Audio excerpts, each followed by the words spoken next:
Hey guys, I recently posted a quiz on the channel on the community tab, and 372 of you guys decided to participate. These are the categories of the rating range that you fell into. So most people, you can see here, the biggest slice of the pie fell into the 800 to 1200 category, but really we had a nice range of all these different ratings.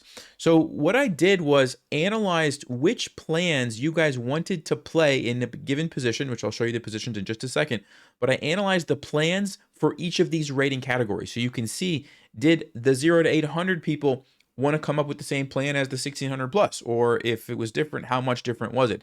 That's what we're going to get to see, okay? So there's two positions, this one and this one. And so we're going to start with position number one. I'm actually going to throw up what the multiple choice answers were. So if you didn't fill out the quiz yet and you want to participate, go ahead and pause the video. It's white to play in this position. Read through those multiple choice answers and then choose what you think the best plan is for white.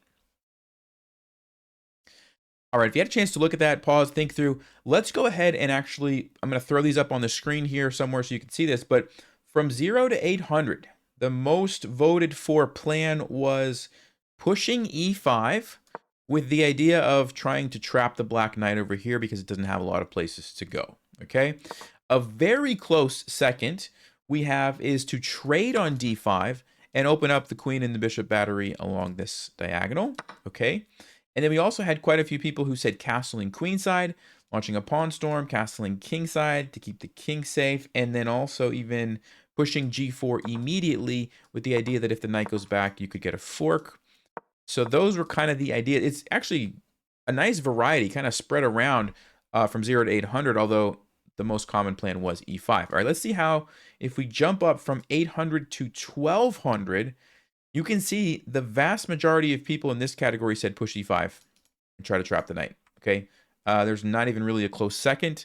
The next closest would be pushing g4, and then what is this one? Yeah, so the other would be pushing g4 and trading on d5, okay? And we will talk about which of these plans is the best in just a second. Let's go to 12 to 1600. Again, similar pattern. Basically, everybody in this range said e5 with the idea to trap the knight. Let's check 1600 plus. And again, yes, same kind of deal, pushing e5 and trying to trap the knight. Okay, well, I'll go ahead and tell you the best plan in the position was indeed to push e5 and try to trap the knight. Now, when you look at a position like that, I'm actually going to back up a few moves to show you how we ended up here. So black played bishop here, white traded, we push forward, and the knight jumps to the side. Whenever a knight moves to the side of the board, you should always kind of ask yourself, like, okay, is that really where the knight's supposed to be? Like, because knights don't have a lot of options when they're on the side of the board, right? And so pushing e5 was actually the correct thing to think about. The knight is indeed trapped. However, it's not as simple as you think, because after e5, black has the move queen to h6. And this is really the tricky part, which I wish I could have done the position from here as well, but I wanted to really see if anybody saw the idea of trapping the knight first, so I had to choose. But this is, again, if you want to pause, what do you do now? Because this kind of messes up the plan of trapping the knight. And I don't want to say too much else. All right, well, if you had a chance to pause and think about this position, the problem that this move creates for you is on g4, the knight jumps into f4. And yes, you could trade and grab a free pawn. But the problem is the king tucks over, and now the queen is really dangerous. Like, this is a very tough position to play. You're not going to castle here and get your, attack this way, probably. You have to watch out for the bishop. You can't really move your queen away. The bishop might get trapped. The rook is lined up. If f6 ever happens and this gets opened up, you can't castle here. It's just a dangerous situation to be in. Stockfish says it's about equal, maybe still a little better for white, but this is a rough position. So what you needed to see, and this is where it was really difficult, is the best move here, instead of g4, was actually queen to d2. And your idea is that you're controlling that square, so the knight is indeed trapped now. Okay, can't move anywhere. But if they trade queens, you're actually going to launch an attack. And this is where it gets a little bit confusing, because g6, this is what was played in the game. By the way, I should have mentioned this earlier. Both of these positions are from games played by world champions. This one was played by Petrosian, and the other game that we're going to see was played by Bobby Fischer. So, yeah, I just wanted to mention that. But what happens here is the knight actually escapes. But you still have this really nice position, g4, push the knight back, and you launch an attack with your pawns and you use your rooks to support and you attack on the king side. This is very unique, right? Because a lot of times when you trade queens, attacking doesn't really do much. But in this case, it's still very effective to attack black's king. So let me just show you how the game kind of finished out from here. H4, H6. White repositions the rooks where he really wants to focus pushing these pawns forward. And because he has more space, and even though the knight is saved, it's not trapped, it doesn't have a lot of options. You can't go there, you can't go there, you can't go there. You only have one place to go. But guess what? F4 is coming, F5 is coming. Even that's going to get taken away. And black just doesn't have anything to do. The bishop is terrible, right? And you can just see the difference in the position. So b5, f4, a5, and then f5, and white is actually totally winning, even though queens are off the board and there's not an immediate checkmate. The position is just too strong. Okay, as an example, black decided to trade, which personally I don't like the idea of opening that up. But just as an example, even if you did something else, for example, if you keep attacking, I'm going to take here. I'm getting ready to take here, so my bishop comes in, you're losing a pawn, and the rook's about to invade. This is awful. And if you played a move like g5 instead, trying to just shut things down, actually just opening up the h-file is very, very dangerous. And basically, white's going to push here. You've got the bishop, and now all you have to do is bring your rooks over, double them up somehow, and it's very difficult for black to not get checkmated. I actually don't think they can stop this threat. Okay, it's very simple. Moving the rooks, doubling up. And notice the king is trapped. There's like this mating net where the king just can't get out of. And black's pieces aren't really in a great position to stop that. So that was pretty complicated. But congratulations to everybody who did say, going back to here, e5. Okay, that was indeed the best plan. Now let's just talk briefly about some of the other options. g4 right away. If the knight went back, you would be correct. This is a great plan. The problem is the knight doesn't have to go back, right? The knight can simply jump to f4 or jump to g3, or even black can trade here first and then jump the knight in. And yeah, you don't really have a good follow-up. The queen's going to be able to defend, or I guess you can trade first, and it's just not that great. Okay, so that was kind of the idea, that this was not forced.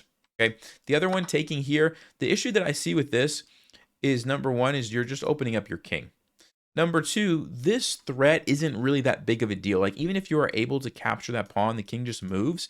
And it's kind of like, okay, who cares? If you're causing more problems, that it's not really worth it, essentially. Okay, so for example, best move here, let's see. Stockfish is knight g3, which hits the rook, also hits the knight, which is now pinned. And like I mentioned, this doesn't do anything. The king just moves over. And black is actually totally winning. You actually need your bishop to defend. You have to go back. You'd lose a rook. And even if you played a better move in this position, let's see, king f2 is the best move, you basically have to just sack the rook. And so opening up that rook was the bad thing there, okay? All right, so I think we've talked about this position enough. Let's move on to position number 2. So here we go. It's black has just retreated the bishop here. It's white's turn. And again, I'm going to throw up those multiple choice options. If you would like to pause, what plan do you think you should take up here as white? All right, if you had a chance to pause and think through that and come up with your plan, let's take a look here. So from 0 to 800, we actually had quite a few different options here that had quite a few votes. So the number one from 0 to 800 was pushing the d pawn quickly to create some serious threats because of the passed pawn. Okay. Number 2 on the list was to create a battery with the queen and rook to attack f6. So something like this, and try to focus on the weak f6 square. And then the third was to pin black's bishop on the e-file, so like rook e1, and then try to take advantage of this pin somehow. And then a few others, but those were the 3 big ones. And then from 800 to 1200, we had the main option being push the d-pawn to create threats. We also had pin the bishop to the e-file. So yes, these are the 2 main ones. And then let's go to 12 to 1600. Wow, 12 to 1600, actually, there's 3 options. So let's see, what do we have here? Push the d-pawn quickly was number 1. Very close second, though, was pinning the bishop here. Okay. And then the third option was to create a battery to attack on f6, I believe. Yep.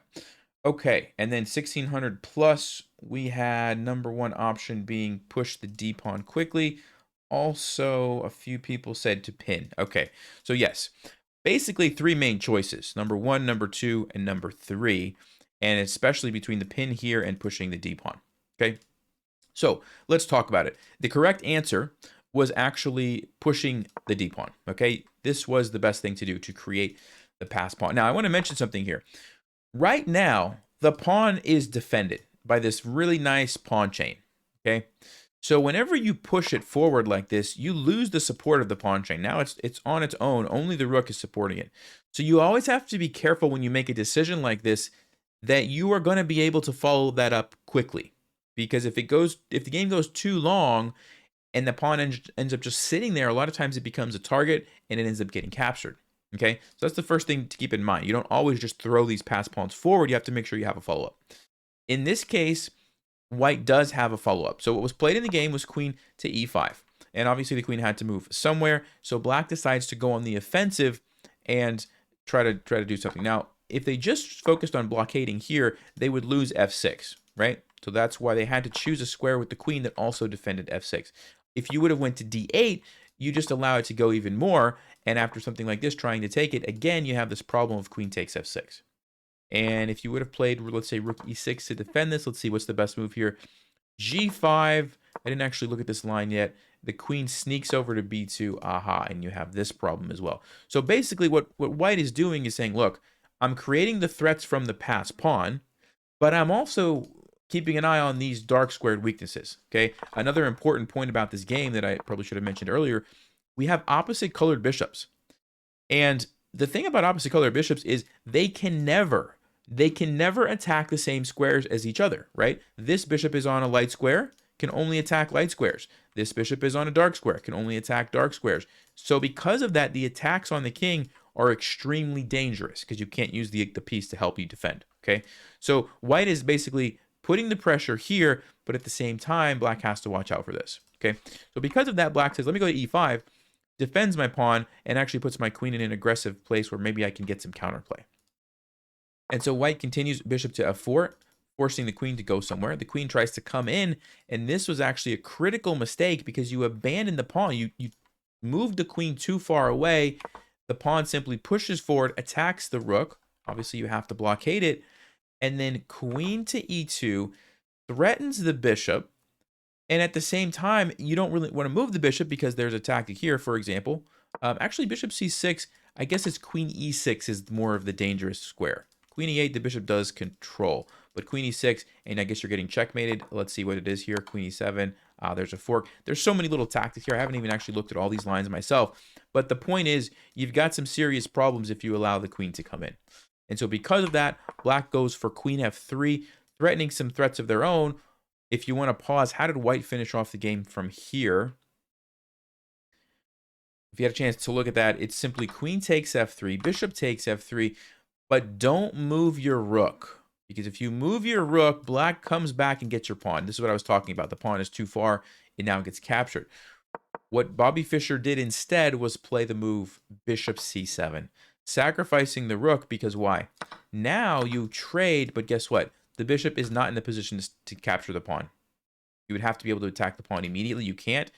You're one move too late, and white simply gets the queen and wins. Okay, and so black actually resigned in this position. All right, so congratulations to everybody who said push the pawn right away. That was indeed the best plan, but you had to make sure that you had some of those follow-up ideas calculated as well. Now, let's talk briefly about rook to e1, which is not a bad move when you have a pin, but it's just not as good as getting that pawn rolling. And according to Stockfish, queen e5, the queen is starting to try to invade.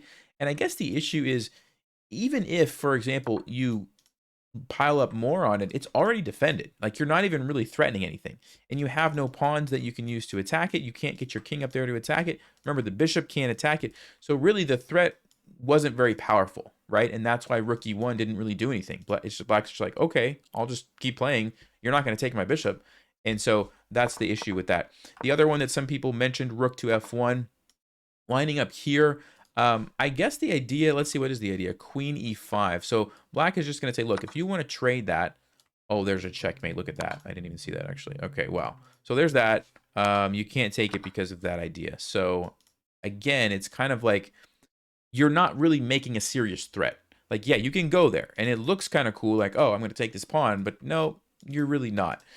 Whereas you compare that to the game, this pawn was actually a real threat. Like, this was like, Black has to react. They can't just ignore you or that you're just going to get a queen, right? So that's kind of the difference. I hope you guys enjoyed this video. Please let me know. Give me some feedback. Did you like this? How can I make it better? And I will go ahead and post a link in the description of another quiz similar to this. Might be a little different, might be the same.